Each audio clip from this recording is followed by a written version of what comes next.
বহু বছর আগেকার কথা। বৃন্দাবনের বাঁকেবিহারী মন্দিরের কাছে একটি মিষ্টির দোকান ছিল। দোকানের মালিক বাঁকেবিহারীর খুব বড় ভক্ত ছিলেন। তিনি প্রতিদিন খুব রাত করে দোকান বন্ধ করতেন, এটা ভেবে যে কোনো একদিন ভগবান ভ্রমণ করতে বেরিয়ে তার দোকানে আসবেন এবং তাকে দর্শন দেবেন। এইভাবে বহু বছর কাটতে থাকে। ঝড়, বৃষ্টি, শীত, গ্রীষ্ম যাই থাকুক না কেন, তিনি প্রতিদিন অনেক রাতেই দোকান বন্ধ করেন। এইভাবে কিছু বছর কেটে যায়। লোকটিও বৃদ্ধ হয়ে পড়ে, কিন্তু তা সত্ত্বেও কৃষ্ণ দর্শনের আকাঙ্ক্ষা তার মন থেকে গেল না।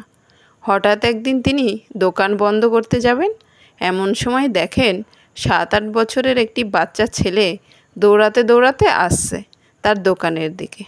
পরনে তার ধুতি, হাতে সোনার বালা, কোঁকড়ানো কোঁকড়ানো চুল। প্রথমে তিনি ভাবলেন কোনো ধনীর ছেলে হয়তো আসছে।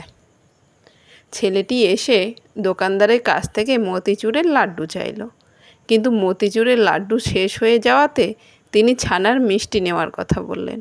বালকটি তাতেই রাজি হলো এবং কয়েকটি ছানার মিষ্টি খেলো।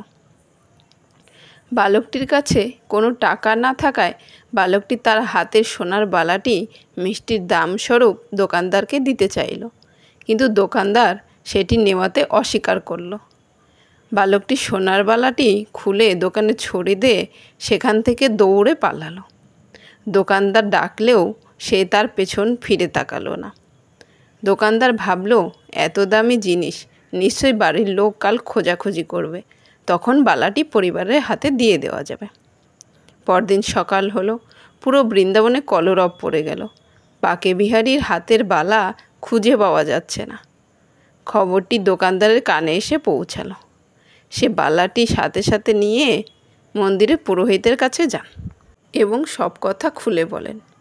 পুরোহিত বালাটি নিয়ে বলেন, হ্যাঁ, এটা বাঁকেবিহারীরই হাতের বালা, যেটা খুঁজে পাওয়া যাচ্ছে না। তখন দোকানদারটির আর বুঝতে অসুবিধা রইল না যে আগের দিন রাতে স্বয়ং ভগবান তার দোকানে এসেছিলেন। তাই কথায় বলে, ভগবানকে মন প্রাণ দিয়ে ডাকলে তিনি ঠিকই আমাদের একদিন না একদিন সাড়া দেন।